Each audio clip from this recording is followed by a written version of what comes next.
Llevo un collar de diamantes de 3 millones de dólares. Estoy de pie en la puerta de un jet privado, y lo único que quiero hacer es correr. El hombre que me salvó de mi ruina, el jeque cuyo poder me envolvió como seda, acaba de anunciar al mundo su compromiso con una princesa. Y esa princesa no soy yo. Esa es la cruel verdad de amar a un hombre que vale miles de millones. Su amor es una jaula de oro. Te cubren con regalos tan pesados que ya no puedes volar. Te ofrecen el mundo, pero solo el mundo que ellos controlan, y esperan que agradezcas por la deslumbrante vista desde tu propia prisión.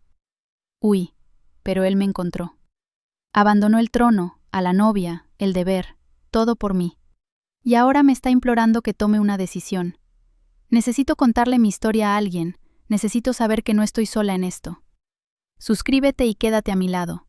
Escucha cada secreto, cada traición, y luego, por favor, dime en los comentarios, ¿habrías tomado la misma decisión que yo? El olor de los lirios fue la primera puñalada. Dulce, empalagoso, un perfume de funeral.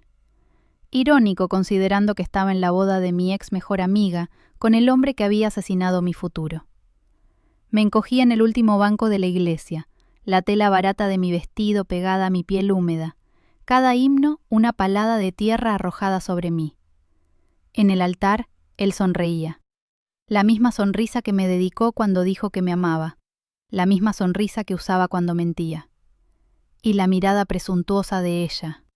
Ah, esa mirada decía, gané.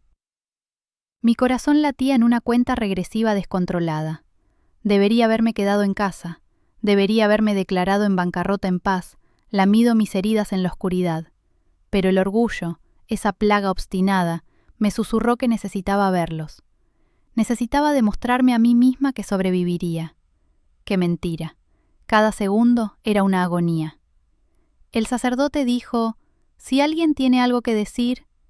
El silencio era pesado, sagrado, y mi voz lo rasgó.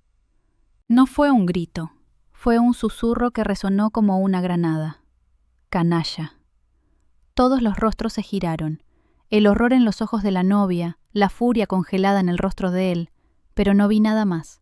El veneno estaba afuera. Me di la vuelta y corrí. Corrí como si el mismo diablo me pisara los talones. El sonido de mis tacones baratos golpeando el mármol era lo único que oía, además de la sangre pulsando en mis oídos. La luz del sol me cegó. Las lágrimas finalmente brotaron, calientes y furiosas. Empujé las pesadas puertas de la iglesia y tropecé en la acera, sin aliento, buscando un lugar donde esconderme, donde desintegrarme.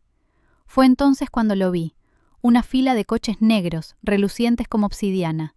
Sin pensar, sin dudar, tiré del picaporte del primero. La puerta se abrió con un clic suave y caro. Me derrumbé en el asiento trasero, un animal acorralado encontrando una madriguera. El mundo exterior desapareció. El silencio dentro del coche era absoluto, pesado, ahogando mis sollozos desesperados. El impacto del cuero frío e inmaculado contra mi rostro ardiente fue la primera sensación real en horas. El aire no olía a flores muertas, sino a poder. A dinero viejo, a cedro y a algo más, algo peligrosamente masculino. Por un momento, recé para que el dueño no volviera, para poder quedarme en esa burbuja oscura para siempre. Entonces una voz cortó el silencio. Una voz que no pertenecía a mi mundo de facturas atrasadas y sueños rotos. Una voz grave, resonante, que parecía vibrar en el propio cuero del asiento. «Estás a salvo». Mi sollozo murió en mi garganta. Levanté la cabeza, mi cabello un desastre, el maquillaje manchando mi rostro. En el espejo retrovisor, 2 ojos me miraban, oscuros, penetrantes y tranquilos, aterradoramente tranquilos. La silueta de un hombre estaba en el asiento del conductor, sus manos descansando en el volante. No se movió, no me amenazó. Solo me observó con una intensidad que parecía ver a través de mi humillación, directamente la fractura de mi alma. El pánico y el alivio libraron una guerra dentro de mí. ¿Quién era él? ¿Por qué no me estaba echando? El motor arrancó, un ronroneo bajo y potente que sentí más que oí. El coche comenzó a moverse, suavemente, alejándose de la escena de mi desastre. No hizo preguntas, no dijo nada más. Simplemente condujo, llevándome lejos de mi infierno personal, mientras la ciudad pasaba por la ventana oscura como un borrón. Cada manzana que dejábamos atrás Sentía que un trozo de mi pánico se disolvía, reemplazado por una curiosidad aterradora. Finalmente, se detuvo frente a un edificio que parecía más un monumento de vidrio y acero. Se giró en el asiento, y por primera vez, vi su rostro por completo. Era un rostro esculpido por generaciones de poder. Rasgos duros, una mandíbula fuerte, y esos ojos que contenían secretos ancestrales. Jeque Khalid Al-Hamad. El nombre parpadeó en mi mente, arrancado de algún titular financiero que había visto de pasada. «Nadie te molestará aquí», dijo, su voz aún en ese tono bajo y controlado. «Puedes quedarte, el tiempo que necesites». Sus ojos se fijaron en los míos. «A cambio», continuó, cada palabra cuidadosamente sopesada, «tu absoluto silencio. Nadie sabrá nunca que me viste en esa boda. Nadie sabrá nunca que estuviste en mi coche». La oferta era vertiginosa, un refugio, un santuario, una mentira para cubrir la mía.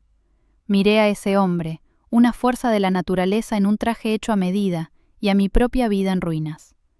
No tenía nada que perder, ya lo había perdido todo. Con la voz ronca por las lágrimas, susurré la única palabra que importaba, la palabra que selló mi destino. Acepto. La vida con Khalid era un sueño febril, un vértigo susurrado en seda y diamantes. Su apartamento no era un hogar. Era un observatorio privado en los cielos de Dubái, un palacio de cristal suspendido sobre una alfombra de luces que parecían joyas caídas. Los primeros días, caminaba por esos inmensos pasillos conteniendo la respiración, tocando las superficies de mármol frío, sintiéndome una farsa, un gorrión asustado en una jaula de águila. El silencio era lo más opresivo, un silencio que olía a aire filtrado y al perfume fantasma de orquídeas blancas, un silencio que gritaba que yo no pertenecía a ese lugar. Me vistió con ropas que parecían tejidas con luz de luna, pero más que la ropa, más que los jets privados y las noches en el desierto bajo un manto de estrellas increíblemente brillantes, me dio su atención. Y eso era peligroso. Una noche, la soledad se volvió insoportable. Necesitaba crear, necesitaba sentir la textura del papel bajo mis dedos para sentirme real. Esparcí mis cuadernos de dibujo sobre la enorme mesa del comedor, un acto de rebelión silenciosa. Y no me ignoró. Se sentó a mi lado, el poderoso jeque, y durante horas solo escuchó. Escuchó mientras yo hablaba, con la voz entrecortada, sobre mis sueños de un imperio floral, sobre el lenguaje secreto de cada pétalo. Sus ojos oscuros nunca se apartaron de los míos. Su intensidad era un haz de luz que me calentaba y me exponía. Mientras dibujaba un nuevo boceto, su mano cubrió la mía por un instante, su pulgar trazando una línea lenta y cálida en el dorso de mi mano. El contacto duró solo un segundo, pero incendió cada nervio de mi cuerpo. Fue más íntimo que cualquier beso que jamás haya conocido. Así era como me atraía. Pero la jaula, por muy dorada que fuera, todavía tenía barrotes. Desaparecía por días, sin decir palabra. Sus llamadas telefónicas eran susurros encriptados en árabe, su rostro una máscara impenetrable. Su equipo de seguridad era una sombra constante, educada, pero siempre presente, un recordatorio de que yo era un secreto precioso, un pasatiempo. Y mi corazón, tonto y terco, que pensé que había sido aplastado para siempre, comenzó a romperse de nuevo, en silencio, por él. Sabía que no debería desearlo. Una mujer que huye de un mentiroso no debería arrojarse a los brazos de un enigma, pero estaba cayendo, cayendo, cayendo. Llevaba 3 días fuera, el periodo más largo hasta entonces. El silencio en el apartamento se había vuelto hostil, un eco de mi propia inseguridad. Estaba en la ventana, observando las luces de la ciudad, cuando se abrió la puerta principal. Entró, y el aire pareció cambiar. Su traje impecable estaba arrugado en los hombros, y había un agotamiento en su rostro que ni siquiera su poder podía disimular. Pero fue el olor lo que me golpeó primero. No era su perfume de sándalo, era el olor débil pero inconfundible, a humo de cigarrillo y algo más. Algo metálico y frío, como el aire después de un rayo. Era el olor de un mundo del que yo nunca formaría parte. No dijo nada. Simplemente caminó hacia mí, sus ojos fijos en los míos, y, por primera vez, no vi al jeque. No vi el poder ni los secretos. Vi a un hombre, roto. La máscara se había resquebrajado. Había una vulnerabilidad cruda en su mirada, un dolor tan profundo que me robó el aliento. Sin decir palabra me atrajo a sus brazos, su rostro hundiéndose en mi cabello. Su abrazo no era posesivo ni apasionado, era desesperado. Y entonces lo sentí. Un temblor casi imperceptible que recorrió su poderoso cuerpo y se estrelló contra el mío. Estaba temblando. Y en ese momento, sosteniendo al hombre más fuerte que he conocido mientras se desmoronaba silenciosamente en mis brazos, el miedo que sentí no fue por mí, fue por él. Volvió de uno de sus viajes, y el desierto estaba en sus ojos, vasto, frío, impenetrable. Había una distancia en él que me heló hasta los huesos, una formalidad que nunca había existido entre nosotros. Me besó como si fuera un deber, sus manos apenas tocando mi piel. El abrazo desesperado de la noche anterior parecía un sueño lejano, un recuerdo de otro hombre. Me retraje, el miedo enroscándose como una serpiente en mi estómago, y le di el espacio que parecía exigir. A la mañana siguiente, desperté sola en sus sábanas de seda, su lado de la cama frío e intacto. El silencio del apartamento era ensordecedor. Tomé mi móvil, la necesidad de una conexión con el mundo exterior, cualquier mundo, un dolor físico. Y fue entonces cuando lo vi. La pantalla brillaba con la noticia, una puñalada de luz azul y blanca en la oscuridad. Las palabras quemaban, cada letra una brasa en mi alma. El jeque Khalid Al-Hamad anuncia compromiso oficial con la princesa Zaina de Al-Sharif. La foto era perfecta. Él, con su traje ceremonial, el rostro una máscara de poder y tradición. Ella, a su lado, una mujer esculpida en hielo y joyas, su igual en todos los sentidos. Un deber, una alianza política, un contrato firmado años antes, sellando el destino de naciones. ¿Y yo? ¿Qué era yo? Una nota a pie de página sucia, un secreto guardado en un ático de lujo. La amante tonta que creyó en promesas susurradas bajo las estrellas. Me faltó el aire. El olor nauseabundo y dulce del jazmín que flotaba desde el balcón de repente se volvió sofocante, el perfume de flores pudriéndose. El móvil, antes mi portal al mundo, ahora parecía una piedra de hielo en mi mano, quemándome con la verdad. Entró en la habitación en el momento en que la primera lágrima silenciosa rodó por mi mejilla. Vio la pantalla, vio la ruina en mis ojos. El ara, comenzó, y su voz, esa voz que había sido mi refugio, ahora era el sonido de mi destrucción. Es complicado. Complicado. Habló de deber, de alianzas, de un contrato que no se podía romper. Palabras. Palabras vacías que zumbaban como moscas alrededor de mi cabeza. Dijo que no significaba nada. Nada. Que lo que teníamos era real. La seguridad que me ofreció era la mentira más cruel de todas. No grité. No lloré frente a él. El fuego que pensé que se había extinguido dentro de mí, la furia que me hizo huir de la boda, estalló. Pero esta vez no era caliente y caótico. Era frío, preciso, forjado en el lujo y la soledad de su mundo. Me levanté de la cama, pasé a su lado como si fuera un fantasma, y fui a mi tocador. Allí estaba. La rosa del desierto, perfecta y rojo sangre, petrificada en su ataúd de cristal. Belleza inquebrantable en un mundo de arena y piedra. Su voz resonó en mi mente, una burla. Tomé el cubo pesado y frío y volví a la habitación. Lo puse en la mesa de centro entre nosotros.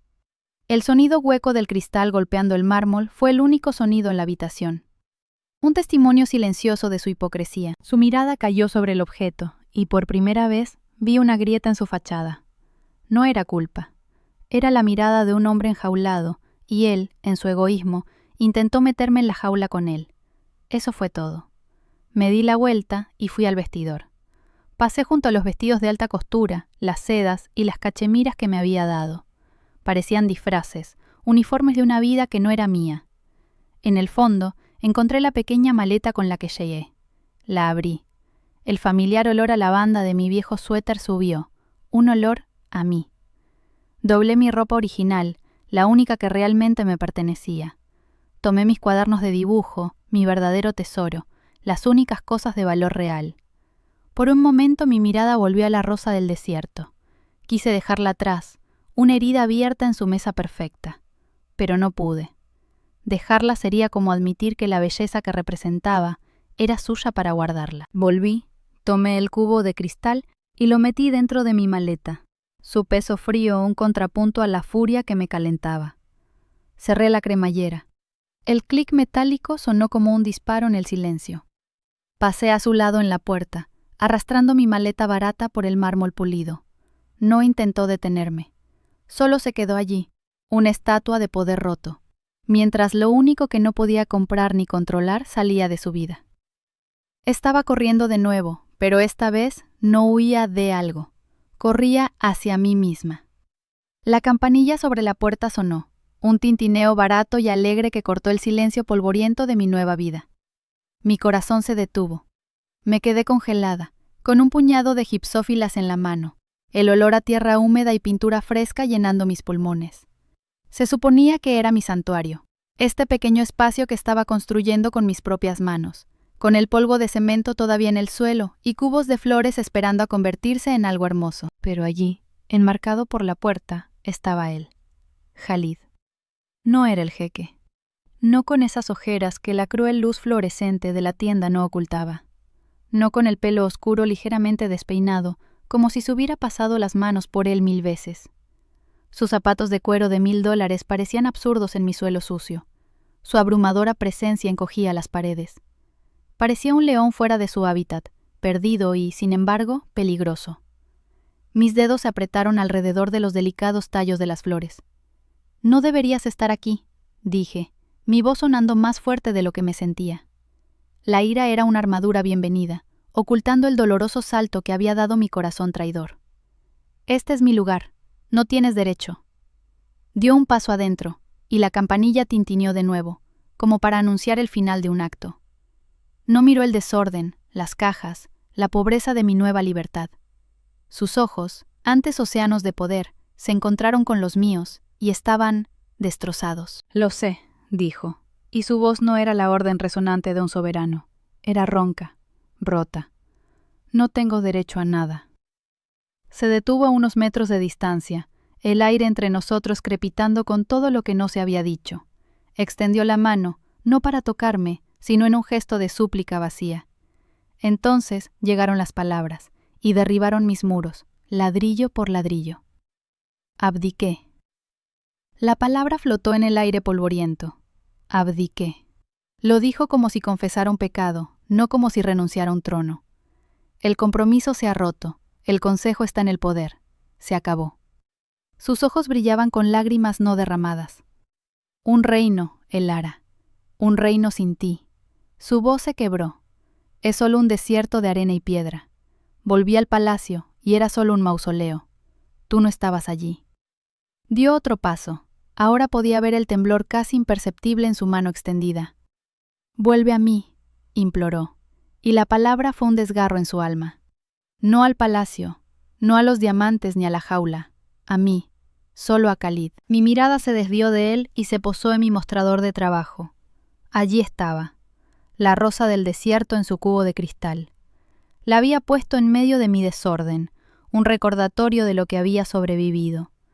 Pero ahora, bajo la tenue luz de mi tienda, en medio del olor a nuevos comienzos, ya no parecía una prisionera. Parecía una promesa. La promesa de la belleza inquebrantable que él vio en mí, antes incluso de que yo misma la viera. Miré mis propias manos, sucias de tierra. Yo construí esto. Sobreviví. No lo necesitaba. El conocimiento me arraigó en el suelo, sólida y real. Y esa certeza, esa libertad absoluta, fue lo que me permitió volver a mirarlo, al hombre que había roto su propio mundo para encontrar el mío. Lentamente, solté las flores en el mostrador. Caminé la corta distancia entre nosotros. Mi corazón ya no latía de miedo, sino con una nueva y aterradora esperanza. No tomé su mano. En cambio, levanté la mía y toqué su rostro, la barba incipiente arañando la punta de mis dedos. El palacio era una mentira, susurré. Las lágrimas que él no lloró, las lloré yo por él, rodando calientes por mi rostro. Cerró los ojos ante mi contacto, inclinándose hacia él como un hombre sediento.